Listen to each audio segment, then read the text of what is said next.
Bismillahirrahmanirrahim. Assalamualaikum warahmatullahi wabarakatuh. Alhamdulillahirabbil alamin.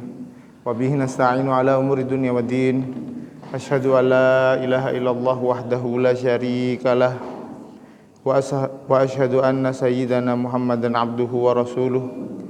Salawatu rabbi wa taslimatuhu alaihi wa ala alihi wa ashabihi wa man tabi'ahum bi ihsanin ila yaumiddin. Amma ba'du.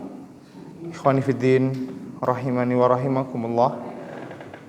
Mohon maaf karena sedikit keterlambatan. Ini dari panitia.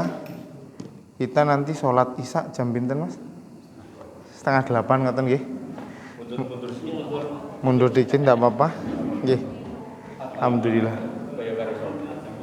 Moga-moga barokahnya kita ngaji, barokahnya kita menuntut ilmu, Allah Subhanahu wa taala mudahkan kita mendapatkan ilmu yang bermanfaat, ilmu yang menambah iman dan amal soleh. Saya kemarin maghrib itu ditelepon sama panitia pengajian tarhib Ramadan di Sumber daerah Batur. Jadi terus tadi malam itu didadak suruh ngisi kajian bakto subuh. Jadi tadi pagi saya subuhan di Sumber, terus balik sampai pondok tadi siang. Naik malam-malam itu mual, gak bisa tidur. Turun balik mual, gak bisa istirahat. Jadi sore tadi baru bisa istirahat sedikit. Makanya saya izin panitia, saya telat. Saya sholat di jalan. Tapi insya Allah tidak ngurangi barokahnya majelis. Saya niat kita malam ini sebenarnya jadwalnya Al-Anfal, kemudian At-Taubah. Karena nanti sampai di At-Taubah ini tuntas 7 surat terpanjang di dalam Al-Quran. Kemudian tema itu saya gabung menjadi tadabbur 7 surat terpanjang di dalam Al-Quran. Ada apa dengan 7 surat terpanjang dalam Al-Quran ini? Sebenarnya Allah Subhanahu wa taala ketika berbicara tentang surat-surat dalam Al-Quran berdasarkan panjang dan pendeknya, kita akan dapati bahwa surat Al-Quran itu terbagi menjadi 4 bagian. Bagian yang pertama adalah 7 surat terpanjang. Panjang ini dalam bahasa Arab tawil. Kemudian istilahnya 7 itu sab'u, tawil itu kemudian diubah bentuknya menjadi tiwal, sab'u tiwal. Yang kedua adalah surat-surat yang jumlah ayatnya lebih dari 100 ayat. 100 itu bahasa Arabnya mi'atun, kemudian dinisbatkan ke surat-surat ini menjadi al-mi'un. Yang ketiga, surat-surat yang ayatnya kurang dari 100. Karena dia cenderung lebih pendek, jadi lebih sering diulang. Yang sering diulang itu sering diulang. Atau yang kurang dari 100 ayat disebut masani sa, atau ya dalam bahasa yang lebih umum al-mukarror. Cuman dalam lafadz hadisnya ini yang dipakai masani. Yang keempat, karena pembagian surat ini berdasarkan hadis Nabi SAW yang berbunyi, saya diberikan seperti yang ada di kitab suci Taurat 7 surat panjang, seperti yang ada di Zabur surat-surat yang lebih dari 100, Seperti yang ada di Injil, surat-surat yang sering diulang kurang dari 100 masani. Dan saya diberikan surat pendek yang tidak ada di kitab suci sebelumnya. Berarti surat pendek itu menjadi ciri khas kitab suci Al-Quran dibanding kitab suci sebelumnya, Taurat, Zabur, dan Injil. Surat pendek itu disebut surat pendek karena ayatnya pendek-pendek terus dipisah dengan basmalah. Yang dipisah itu dalam bahasa Arab mufassal. Ini artinya dipisah. Bahasa Arabnya al-mufassal. Nggih. Apa gunanya kita belajar mufassal? Gunanya adalah Nabi SAW membagi mufassal ini menjadi 3. Mufassal ada yang panjang, ada yang sedengan, ada yang pendek. Kalau sholat subuh dan zuhur, Nabi baca mufassal yang panjang dari surat Qaf, surat kepinten niku 65 napa nggih? Coba dicek sampai surat Al-Mursalat, subuh sama luhur. Kalau sholat asar dan sholat isya, beliau membaca surat mufassal yang sedengan. Sedengan itu dari surat An-Naba sampai surat Al-Lail. Kalau sholat maghrib, beliau Nabi SAW seringnya baca surat mufassal yang pendek dari Ad-Duha sampai An-Nas. Berarti manfaat kita tahu pembagian surat berdasarkan panjang pendeknya, pertama kita tahu apa yang ada di Quran dan ada di Taurat, apa yang ada di Quran dan ada di Zabur, apa yang ada di Quran dan ada di Injil, dan apa yang ada hanya di dalam Al-Quran. Lah yang hanya dalam Al-Quran yang kita sebut surat pendek ini, ada yang panjang, ada yang sedang, ada yang pendek. Panjang dari surat Qaf sampai Al-Mursalat, sedang dari surat An-Naba sampai Al-Lail, pendek dari surat Ad-Duha sampai An-Nas. Apa pentingnya kajian yang sifatnya tadabbur, tafsir, dan juga memahami isi Quran? Gunanya sebenarnya mengamalkan firman Allah Subhanahu wa taala, perintah untuk tadabbur. Saya kok lupa ya, ayat 29 itu surat Shad atau bukan ya? Baru saya carikan dulu. Surat Shad ayat 29, ya benar. Kitabun anzalnahu ilaika mubarakun liyadabbaru.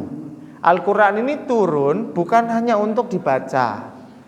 Nun sewu, saya sering memberikan analogi dengan orang yang datang ke dokter spesialis minta resep tapi resepnya nggak ditebus.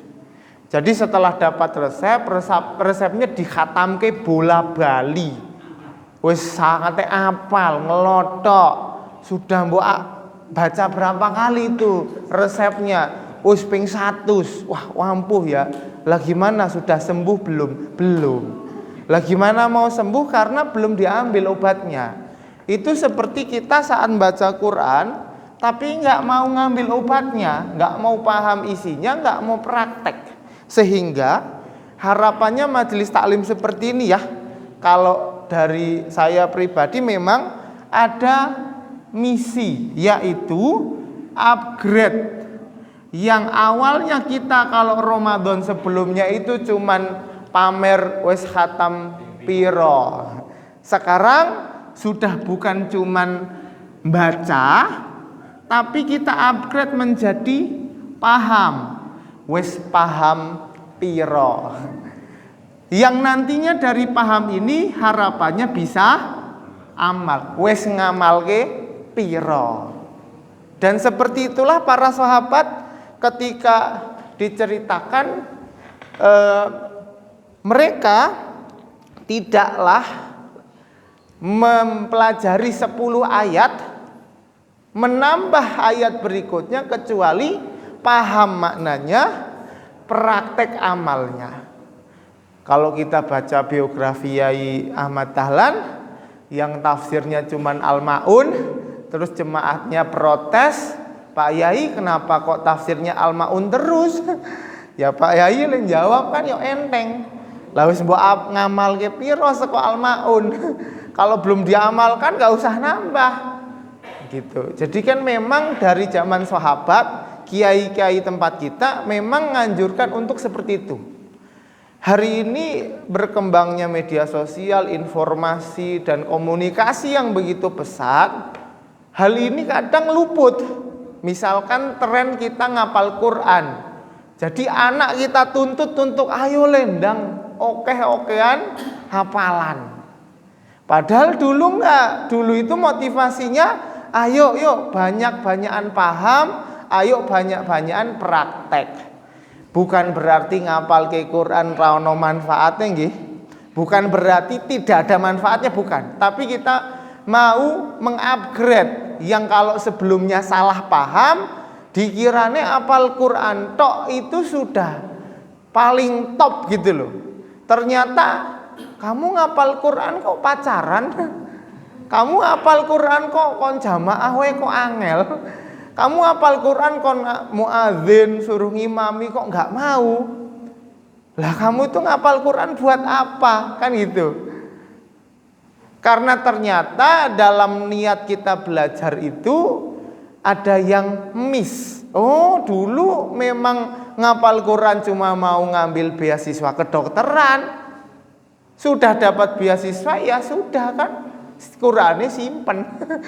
Nek disuruh ngajar yo mikir-mikir, disuruh nemenin TPQ ngapal Quran juga wah ra ono duite, mending ngaku ngonten nang Instagram timbang ngancani bocah-bocah cilik nang TPQ. Lah ini ada miss nilai transformasi yang disalahpahami oleh generasi yang dikiranya ngapal Quran itu hanya pamer sertifikat, hari ini mungkin sanad. Dan itu semua bagian dari dinamika proses belajar. Bukan kita bilang ora sah tahsin tajwid, bukan. Tapi jangan hanya cuman baca. Jangan hanya cuman baca. Makanya kemudian serial pengajian kita tentang tadabbur itu kita punya target sampai 114 surat. Kalau dari kemarin itu kita mungkin satu surat rodok kesuwen. Makanya terus malam ini judulnya langsung 7 surat. Besok ya mungkin nanti 6 surat berikutnya terus nanti pokoknya sak khatamnya nanti gimana. Karena kalau buat santri 2 minggu kemarin kita sudah khataman 114 surat 2 minggu. Kelasnya santri ngajinya dari siang sampai maghrib. Siang 1 jam, sore 1 jam. Taib. Dari sini kemudian panjenengan akan saya bawa kepada surat-surat 7 yang kemudian kita sebut di sini surat terpanjang. Sambil melihat apa saja tema besar yang ada di dalamnya. Pertama, kalau 7 itu berarti surat Al-Fatihah enggak masuk, sama surat Al-Anfal enggak masuk. Jadi yang masuk apa? Baqarah, Ali Imran, Nisa, Maidah, lajeng An'am nggih. Terus A'raf, baru Taubah. Ngoten nggih? 1 2 3 4 5 6 7. Yuk kita lihat coba nama masing-masing surat sambil kita lihat tema besar apa yang Allah Subhanahu wa taala ingin angkat dalam surat tersebut. Dari 7 surat ini yang paling panjang Al-Baqarah. Kalau bicara soal surat Makkiyah saja berarti yang panjang An'am sama Al-A'raf. Al-A'raf sama Al-An'am juga lebih banyak a'rafnya ya. Nggih mboten. Coba dilihat jumlah ayatnya lebih banyak mana? 206 ya. Berarti Al-A'raf lebih banyak daripada An'am. An'am 165. Al-Baqarah itu kisah Bani Israel yang disuruh nyembelih sapi karena ada kasus kriminal. Ternyata sang pelaku buat konspirasi seperti file Epstein yang lagi viral hari ini. Cuman kita nggak punya nabi, jadi nggak bisa nanya ke nabi siapa pelaku kriminal sesungguhnya. Marahi mumet saja itu. Terus Ali Imran, kisah keluarganya Pak Imran yang mendidik anaknya kemudian menjadi generasi yang lebih soleh. Ini saya cepat, nanti saya mau singgung lebih dalam At-Taubah sama Al-Anfal soalnya. Terus Maidah, cerita pengikutnya Nabi Isa alaihi salam yang minta diturunkan mukjizat yang sifatnya konkret, pokoknya yang sakti, langsung meja hidangan turun dari langit. Terus Al-An'am bicara tentang hewan ternak, temanya tentang membantah kemusyrikan. Begitu juga Al-A'raf yang kita disuruh milih. Kamu harus milih ikut orang beriman atau orang musyrik. Nek ora melu, dua-duanya bisa enggak? Enggak bisa. Tidak ada pilihan selain surga atau neraka. Ini yang kemarin kita singgung bahwa sikap netral antara hak dan batil, antara tauhid dan syirik itu justru merepotkan kita nanti di akhirat. Malah orang genah, surga yo enggak, neraka yo enggak. Terus masuk ke surat Al-Anfal. Al-Anfal itu artinya harta rampasan perang. Surat At-Taubah artinya tobat. Kok ya unik ya, ada surat yang namanya taubat. Al-Anfal dan At-Taubah ini punya tema yang cukup terhubung erat. Kalau kita bilang Al-Baqarah, Ali Imran, An-Nisa, Al-Maidah, ini satu rangkaian ahli kitab Yahudi dan Nasrani. Ya. Sedangkan Al-An'am dan Al-A'raf ini satu rangkaian, yaitu tentang orang-orang musyrik. Adapun At-Taubah di sini kita tambah plus Al-Anfal. Ya, Anfal Taubah ini bicara tentang kaum munafik. Jadi ada orang Yahudi Nasrani, musyrik dan munafik. Ini adalah musuh orang-orang beriman. Hanya saja yang menjadi pertanyaan itu, kenapa orang Yahudi dan Nasrani duluan dibahas ya? Setelah ke Al-Fatihah kok ketemunya Bani Israel, ketemunya kok umatnya Nabi Musa. Dan kisah terbanyak dalam Al-Quran, kalau kita komparasikan dengan seluruh kisah Nabi, kisah terbanyak dalam Quran adalah kisah Nabi Musa. Ada yang tahu nggak kenapa Nabi Musa paling viral? Kenapa nggak kisah Nabi Yusuf aja, kan kayaknya lebih keren gitu. Pak, ada drama-dramanya gitu loh. Kalau Nabi Musa itu kan kok menyeramkan sekali, harus ketemu sama orang yang ngaku-ngaku Tuhan.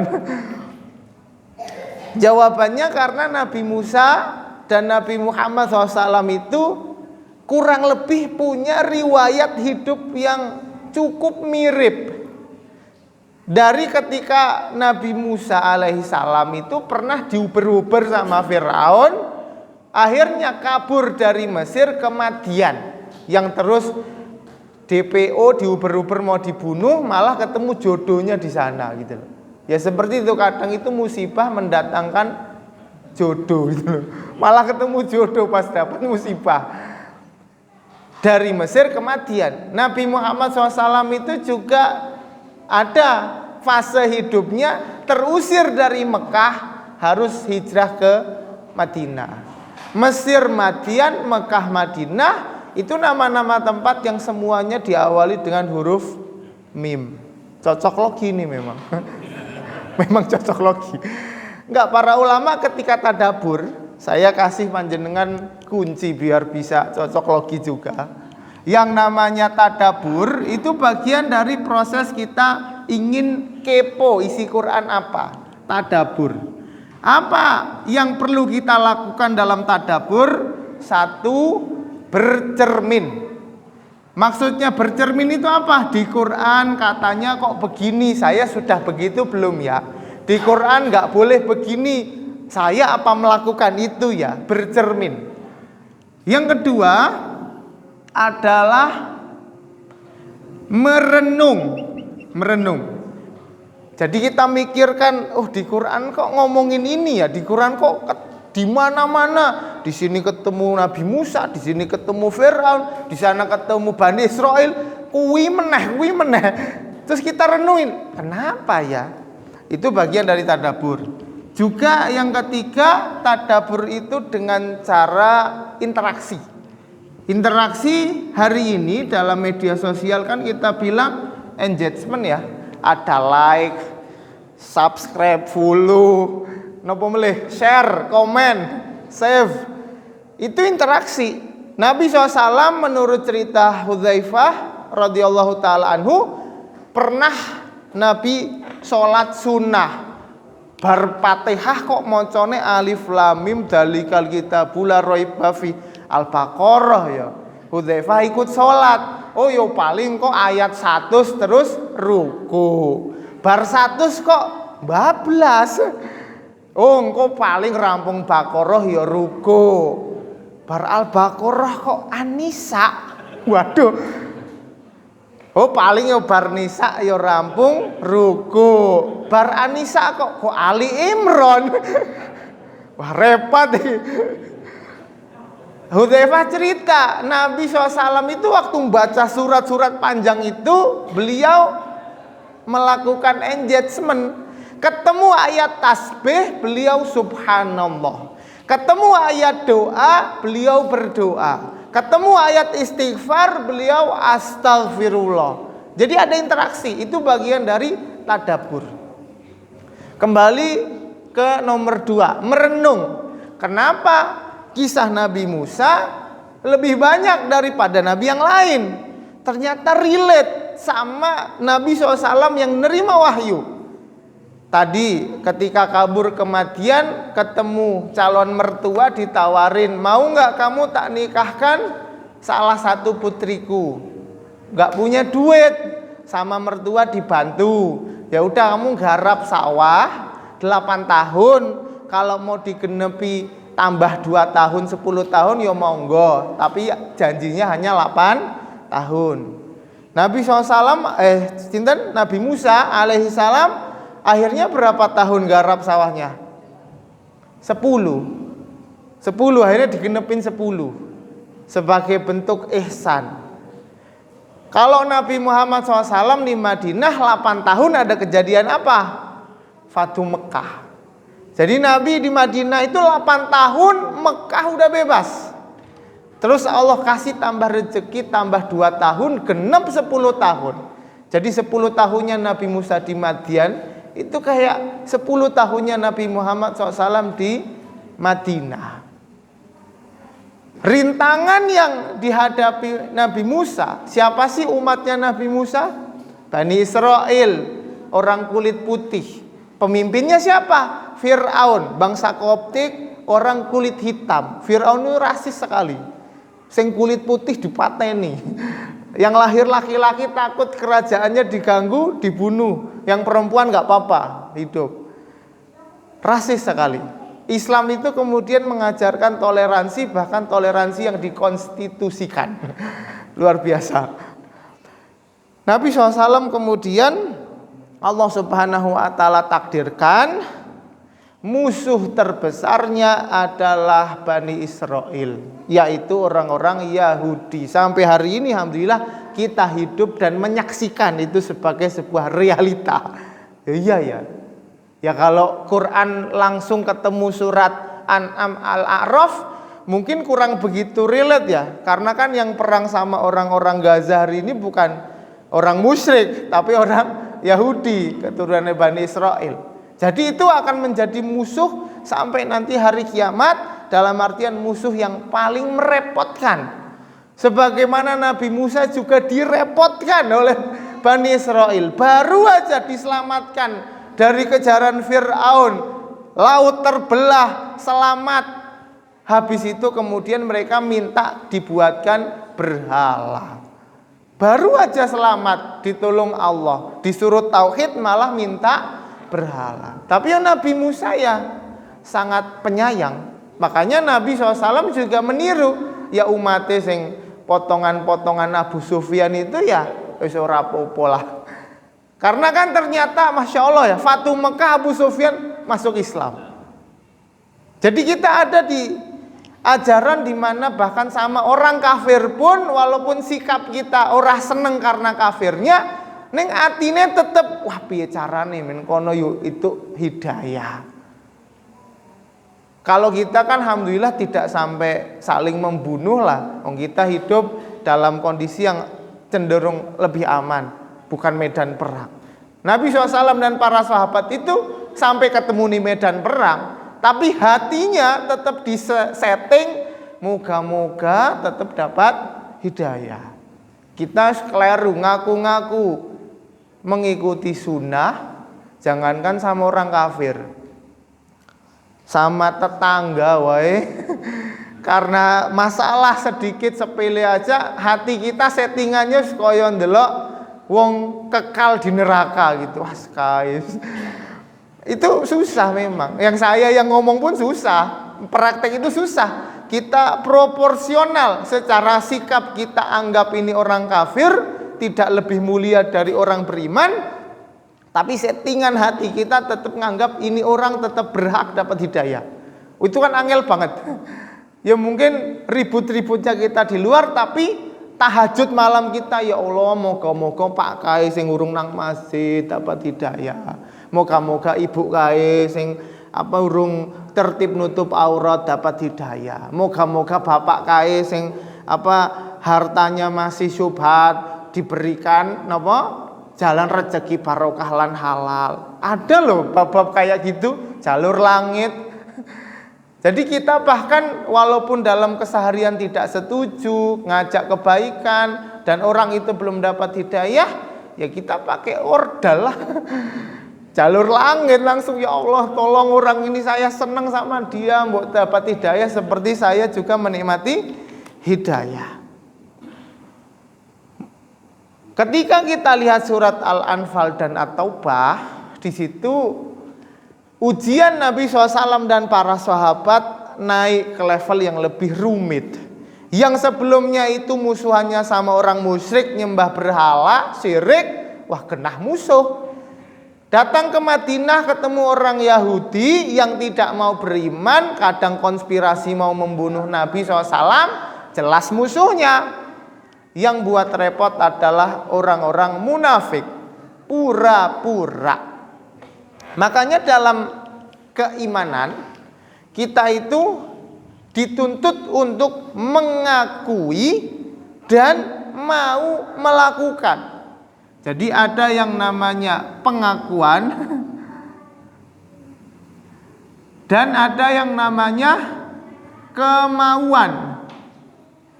Jadi mengaku bahwa Islam itu paling benar dan mau untuk mempraktekkan kewajiban kita sebagai seorang muslim.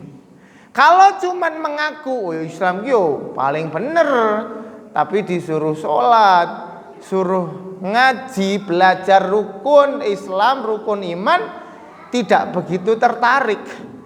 Berarti ngakunya kan cuman ya pura-pura aja. Iblis pun mengakui Allah itu Tuhan yang Maha Esa, Rabbul Alamin. Atau orang yang hanya mau melakukan pura-pura sholat, tapi di hatinya tidak mau mengakui. Kapan ada kesempatan, kapan bisa koalisi dengan orang Yahudi, pokoknya orang Islam kita serang. Kan gitu. Yahudi Banu Nadir, waktu mereka kemudian terpojokkan, yang datang orang munafik. Waktu perang Ahzab juga yang ikut koalisi orang munafik. Dan itu menjadi hal yang rumit. Yang perlu panjenengan catat adalah surat Al-Anfal ayat pertama. Bunyinya yas'alunaka anil anfal.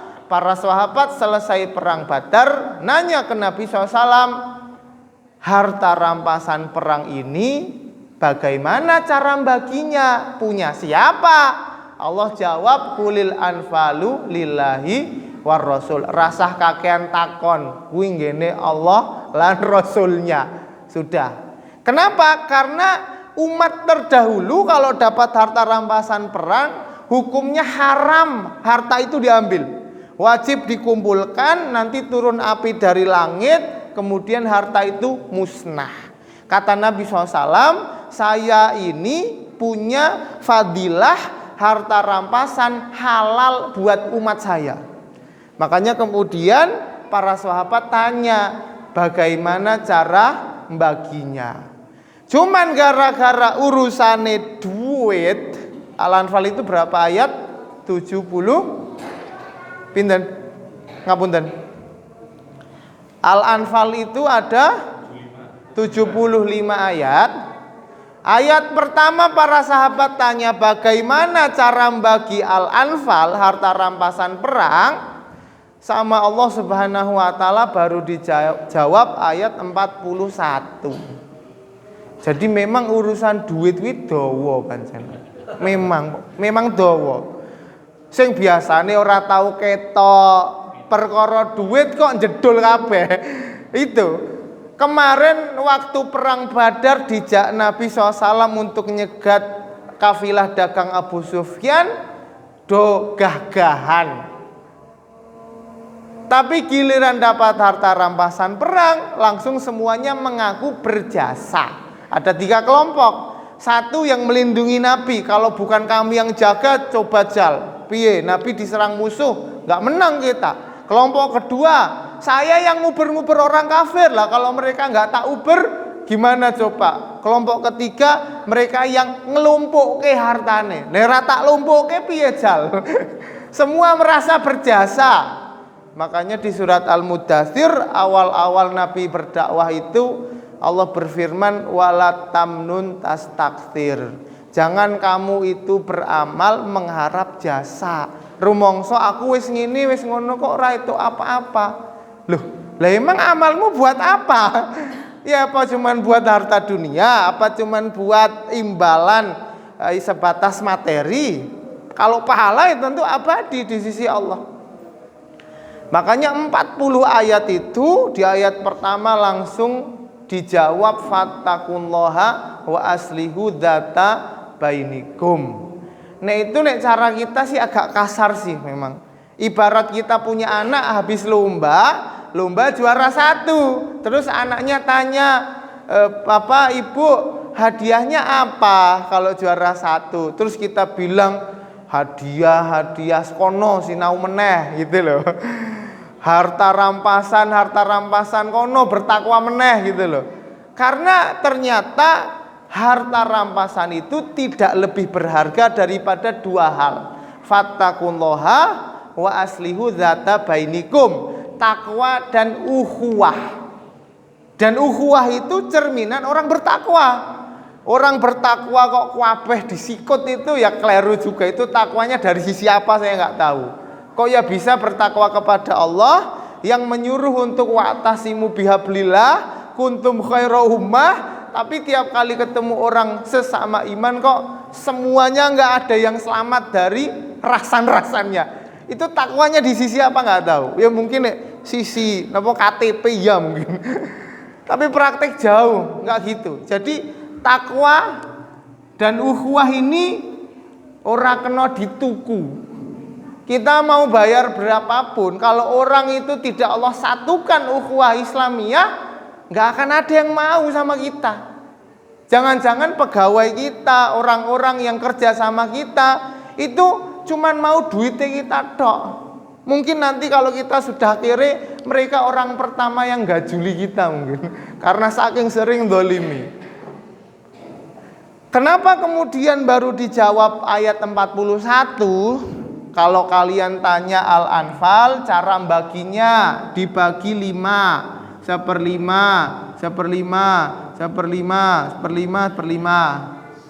Kelihatan nggih? Ini ilmu gaib ini. Pokoknya yu'minuna bil ghaib pokoknya. 1/5 ini untuk 6 golongan. Nanti panjenengan cek di ayat 41 untuk Allah, untuk Rasul, untuk kerabatnya, untuk anak yatim, untuk orang miskin, untuk ibnu sabil, 6 golongan.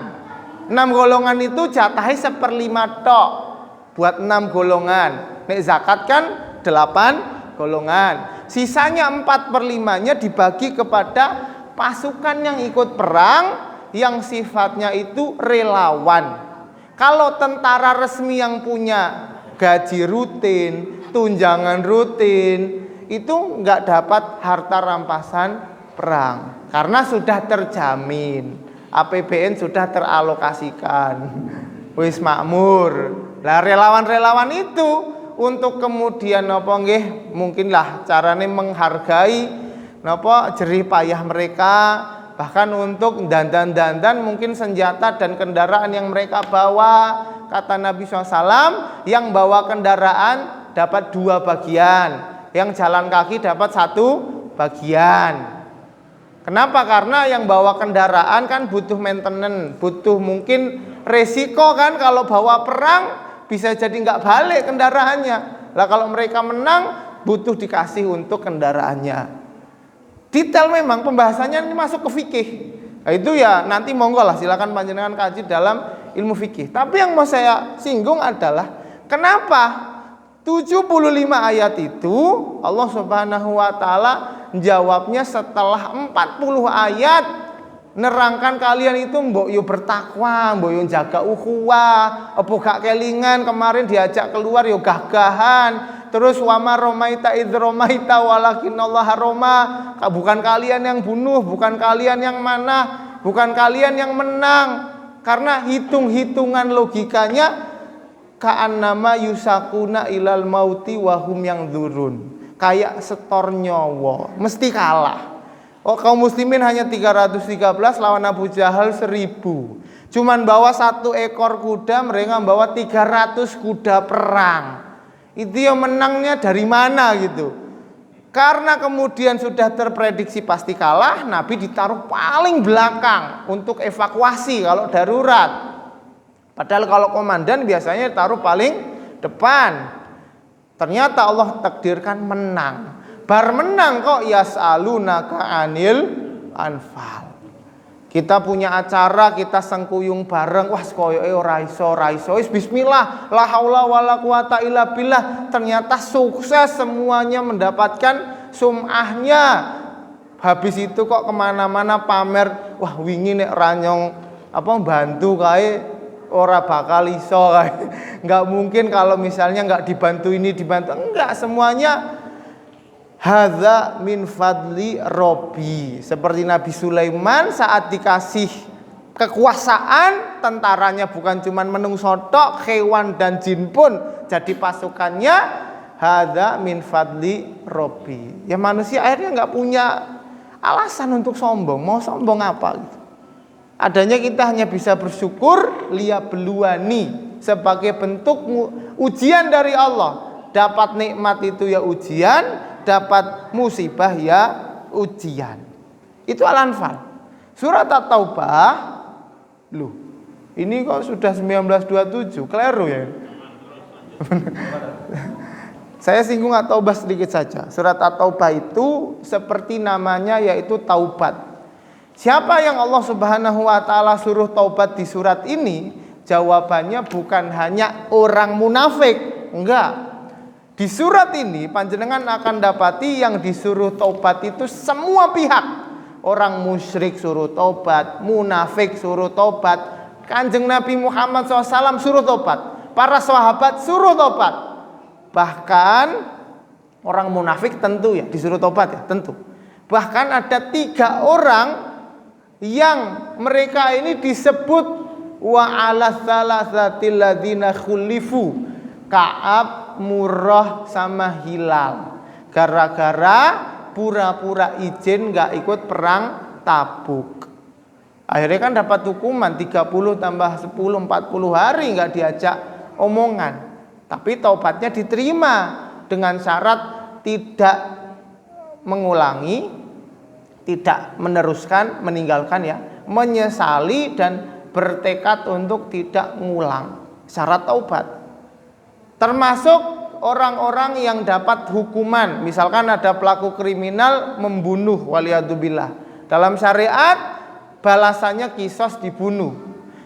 Apakah setelah dikisos dosanya Allah ampuni? Jawabannya iya, karena hukuman itu sebagai kafarat dengan syarat tidak meninggalkan dosa, menyesali dan juga bertekad untuk tidak mengulang.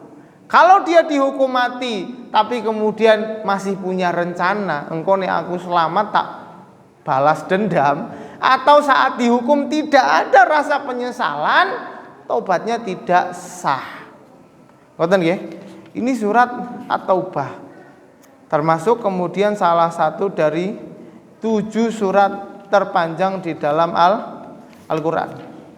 Yang perlu saya sampaikan lagi terkait surat At-Taubah adalah pintu taubat yang Allah Subhanahu wa taala berikan kepada semua orang itu juga diberikan kepada mereka-mereka yang bahkan derajat kekafirannya itu sudah ibaratnya kita itu ngalang-alai iblis. Seperti Fir'aun yang bilang malakum min ilahin ghairi. Siapa yang punya Tuhan selain aku? Artinya yang Tuhan itu aku tok. Atau kemudian Raja Yosef yang membunuh orang-orang bertauhid di dalam parit dengan cara dibakar hidup-hidup. Cerita Ashabul Ukhdud. Orang-orang yang dibakar hidup-hidup di dalam parit. Di surat itu, surat apa nih kok? Al-Buruj, Allah Subhanahu wa taala berfirman, jika mereka tidak bertobat, maka akan Allah berikan neraka jahanam. Sebentar, saya butuh carikan ayatnya biar panjenengan catat. Ayat 10. Innalladzina fatanul mu'minina wal mu'minat. Orang yang membunuh, membakar hidup-hidup orang-orang beriman laki-laki dan perempuan, tsumma lam yatubu, dan mereka kok tidak tobat, falahum azabu jahannam walahum adzabul harik. Mereka dapat neraka jahanam dan nanti di sana mereka dibakar. Jadi karena dosanya membakar orang, di akhirat juga akan dibakar. Al jaza min jinsil amal. Cuman panjenengan kebayang nggak orang ini kriminalnya seburuk apa? Sama Epstein masih buruk siapa sama Raja Yosef ini? Ceritanya kan dia raja ngaku agama Yahudi, tapi masyarakatnya suruh nyembah dia. Kalau ada yang nggak mau langsung dibunuh. Punya dukun, dukunnya mau pensiun, kaderisasi. Ayo rekrut anak-anak muda. Jadi anak-anak muda itu kalau tidak direkrut untuk jadi ahli tauhid, panjenengan jangan salahkan. Mereka sudah terdaftar dalam anggota kemusyrikan. Jangan nyalahkan, iki cah-cah odora sholat. Lah nggak pernah panjenengan rekrut untuk ke masjid kok. Ya sudah, mereka terekrut nongkrong nang alun-alun, terekrut nongkrong di dangdutan, konseran, nabrak sholat dan lain sebagainya. Karena kita nggak pernah rekrut mereka. Lah ketika ada orang anak muda direkrut dalam perjalanannya belajar sama dukun, belajar sihir, ketemu orang pintar ahli tauhid. Singkat cerita, ketahuan kok kamu belajar sesuatu yang nggak tak ajarkan. Akhirnya dibunuh gurunya yang ahli tauhid, anaknya juga mau dibunuh kalau nggak mau murtad. Dibawa ke tengah lautan, mau dibuang prajuritnya, malah tsunami prajuritnya yang mati. Dibawa ke puncak gunung, gunungnya goyang malah prajuritnya sing mati. Iki anak kok sekti banget, gak bisa mati. Datang ke rajanya kemudian bilang, kalau panjenengan membunuh saya, caranya kumpulkan semua orang, ambil anak panah dari busur saya sambil ucapkan Bismillahi warabbil gulam. Ini terkenal dengan hadis gulam, riwayat Imam Muslim dalam kitab sahihnya. Dawa banget ceritanya. Kalau panjenengan baca itu sangat banyak inspirasi dari kisah itu. Perjalanan orang yang mempertaruhkan hidupnya untuk dakwah. Jadi mempertaruhkan nyawanya untuk mendakwahkan tauhid kepada seluruh masyarakat di kerajaan itu. Akhirnya benar dilakukan raja, anaknya mati. Tapi rajanya kemudian terbukti ternyata ada Tuhan selain Raja Yosef ini, yaitu Tuhannya si anak muda ini. Akhirnya satu kerajaan rakyatnya masuk tauhid, masuk Islam. Semua orang yang mengimani ajaran tauhid disebut Islam. Dalam surat Al-Hajj ada ayat yang bunyinya huwasammakumul muslimina min qablu. Semua pengikut Nabi yang tauhid itu adalah orang Islam. Disitulah kemudian rajane marah, paritnya kemudian disiapkan kayu bakar satu persatu sesuai catatan sipil masing-masing. Murtad enggak, nek ora gelem tak obong satu-satu, enggak ada yang luput. Mereka dibakar bukan gara-gara korupsi APBN, bukan karena mereka menggunduli hutan dan menyebabkan longsor dan banjir, bukan. Mereka hanya gara-gara tauhid dibakar hidup.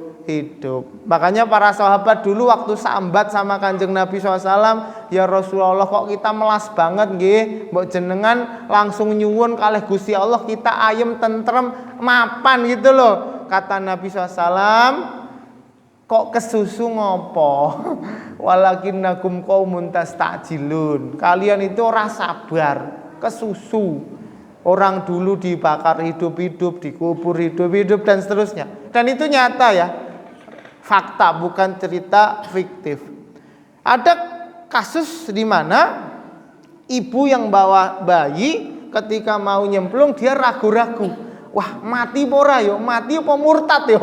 Mati murtad, bingung. Akhirnya anaknya Allah berikan karomah bisa bicara. Dalam sejarah hidup manusia, bayi yang bisa bicara ada 3. 1 Nabi Isa, 2 anak cerita Ashabul Ukhdud. Yang ketiga, ya Juret yang gara-gara nggak bakti sama orang tuanya didoakan jelek, kamu nggak akan mati kecuali dapat fitnah pezina. Ada orang zina, anaknya itu bukan anak dia, cuman dituduh ini anakmu. Kemudian anak itu Allah bicarakan, bapak saya bukan Juret itu orang soleh. Monggo nanti dicari kisahnya. 3 anak bayi yang Allah mampukan mereka berbicara sebelum waktunya. Yang mau saya ceritakan adalah di ayat 10-nya Allah berfirman, orang yang sudah ngaku Tuhan, orang yang ngajak rakyatnya musyrik, orang yang kemudian bakar hidup-hidup orang Islam yang bertauhid, itu masih Allah kasih pintu taubat. Kalau taubat surga, tapi kalau nggak taubat diobong di neraka. Artinya kita ketika melihat kisah dengan puncak kriminal sedahsyat ini, Allah masih kasih pintu taubat. Bagaimana kemudian sikap kita dengan saudara-saudara kita yang mungkin ya caranya kita beda ormas, beda komunitas, beda pengajian, itu kan berarti jauh sekali kita dari ajaran Quran. Kalau kemudian kita ada rasa hasad, dengki, nggak suka sama orang yang sama-sama tauhid, itu Qurannya di mana? Tahu nggak di Quran ada surat Taubat? Tahu nggak ada surat Al-Burud? Tahu nggak ada orang yang ngaku Tuhan, bunuh orang, bakar hidup-hidup, masih Allah kasih pintu taubat. Bukan berarti kita toleransi dengan kekafiran dan kemusyrikan, bukan ya. Antara sikap dengan noto hati itu dua hal yang berbeda. Makanya kemudian saya katakan itu hal yang tidak mungkin dilakukan kecuali orang-orang yang benar-benar tulus ikhlas. Orang kalau ngaji itu ikhlas, pasti imannya tambah, amalnya tambah, sibuk. Bukan kemudian setiap kali ngaji malah ngenteni wong liya salahe nang endi. Wah, ngendi ki sing salah ngendi. Catat, viralkan, bantah-bantahan nang media sosial. Kuwi ajarane sapa? Lah kalau cuman sekedar bantah-bantahan, apa kita nggak malu sama Imam Abu Hanifah yang dikenal sebagai ahli debat? Beliau kalau sholat sunnah itu saking lamanya berdiri sampai diarani pasak koyo tiang masjid. Imam Abu Hanifah itu sampai disebut apa? Watat itu cagak. Saking lamanya berdiri. Saya kalau diundang pengajian, apalagi subuhan, tak bacain surat mufassal yang rodok panjang, panitianya biasanya semumet. Wah, kok suwe banget ya. Jatah ngajinya mundur, jamaahnya sudah. Imam Abu Hanifah itu debatnya luar biasa, tapi ibadahnya itu nggak ada yang ngalahin. Imam Ahmad bin Hambal yang dikenal sering mendebat ahli bid'ah, yang dijuluki sebagai Imam ahli sunnah wal jamaah, satu hari itu punya wirid 300 rakaat sholat sunnah. Nah, kita kan qobliyah ba'diyah kan maju mundur. Sok kadang mut yo iya, nek pas ora yo ora kan. Itu ngaku-ngaku ngikuti Imam Ahmad ahli sunnah. Amalnya kita jauh sekali. Itu pun kemudian kita merasa sudah paling terbaik dan menganggap semua orang itu nggak ada yang lebih baik dari kita. Ada yang keliru di sini, ada yang keliru. Apa yang keliru di sini? Ngajinya berarti niatnya keliru. Ngajinya hanya untuk berbangga-bangga. Padahal ngaji kita sama-sama saling menasihati. Moga-moga ngaji ini nambah iman, nambah amal. Orang tahu kita pintar, tahu kita bodoh, terserah dia. Yang penting iman, amal kita terus ditambah. Orang lain setuju, nggak setuju, ya tinggal toleransi, nggak toleransi hal yang lumrah. Kalaupun ada kewajiban kita menjelaskan kebenaran, ya kita jelaskan secara proporsional. Tidak perlu mencari sum'ah kan, tidak perlu merasa berjasa seperti orang-orang di perang Badar tadi kan. Perasaan biyen bodoh ya ora ana sing ngarani, saiki pinter sithik kabeh diarani bodoh. Itu kan ya Allah, itu di mana? Apa dia lupa riwayat hidupnya kemarin yang juga bodoh? Kau yang ngarani orang itu jauh dari ilmu. Semua orang kan berproses, semua orang belajar. Ketika mereka belum sampai ke hidayah ya bismillah. Jalur langit wis. Ya Allah, moga-moga temanku itu juga dapat ilmu yang bermanfaat, hidayah. Kalau memang kalau diskusinya tidak temu ya nggak perlu mencaci maki. Toh juga Nabi SAW ngajarin kalau sama orang kafir nggak boleh caci maki. Nabi Musa, Nabi Harun disuruh ke Fir'aun. Faqula lahu qaulan layyina. Nggak boleh kamu berkata kasar sama Fir'aun yang ngaku Tuhan. Lah kan kancamu kan urung ngaku Tuhan sih. Wis lah nggak usah di komen-komen negatif, didoain saja. Dan Nabi tidak melarang kita berbuat baik sama orang kafir. Asma, nggih, itu punya orang tua yang masih kafir. Kemudian izin nanya ke Nabi SAW, ini ibu saya yang masih musyrik datang, sudah tak suruh pulang. Soalnya apa? Belum masuk Islam. Kata Nabi SAW, nggak apa-apa, sambung, berbuat baik. Di surat Al-Mumtahanah, la yanhakumullah. Allah tidak melarang kita berbuat baik dengan orang kafir yang tidak memerangi kita. Nek koyo wong Yahudi kae nek ketemu pateni wae ora apa-apa. Karena mereka kriminalnya kan ngalah-ngalahin hewan gitu loh, membunuh sekian jiwa manusia yang ada di Gaza, kan kita nggak sepakat kayak gitu. Itu orang kafir yang harbi, memerangi kaum muslimin. Tapi kalau orang kafir ya tetangga, ya sak RT, ya sak RW, ya nggak apa-apa. Bawain kolak, nopo niki Pak? Takjilan. Oh, takjil niku nopo? Oh, ini buat puasa buka. Panjenengan kalau kerso besok puasa ya, besok syahadat sekalian. Ya nggak apa-apa. Makanya kemudian ketika kita tahu hukum syariat kita ngatur sama orang kafir. Kafir itu artinya kafir ya. Bukan terus ini kafir apa. Ini kafir yang tidak beriman kepada Allah. Tidak boleh berkata kasar, tidak boleh mendolimi. Dan kita tidak mengapa berbuat baik dengan mereka. Lalu apa alasan kita ketika mendolimi saudara kita yang masih tauhid? Ya walaupun beda pengajian. Ya enggak apa-apa sih, beda ormas, ya enggak apa-apa. Beda ustadz, ya enggak apa-apa, masing-masing menyesuaikan kemampuan dan kesempatan, cocoknya sama siapa, seperti masuk prasmanan yang ngambil semur ya monggo, yang baceman ya monggo, yang goreng-gorengan ya monggo, enggak perlu kemudian kita cela, kita zalimi. Justru nanti itu menjadi hal yang di akhirat nanti akan membebani kita sendiri. Membicarakan status orang lain tentang sunnah, bid'ah, kafir, muslim, itu perkara yang berat. Yang para ulama nggak berani kecuali mereka itu memang profesinya sebagai hakim atau kondisinya masyarakat tertipu dengan kekafirannya. Contohnya hari ini seperti salah satu tokoh komunis Tan Malaka yang malu-malu mengakui ateis dalam bukunya seperti Madilog.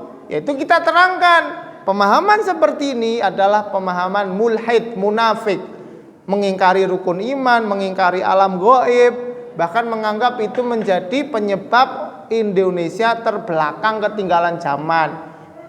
Pemikiran itu adalah pemikiran ateis. Kita nggak setuju, itu kita sampaikan. Tapi kalau kita bicara orang Islam yang dia sholat, ikutan sholat Jumat, puasa Ramadan, kita nggak punya alasan untuk mendoliminya.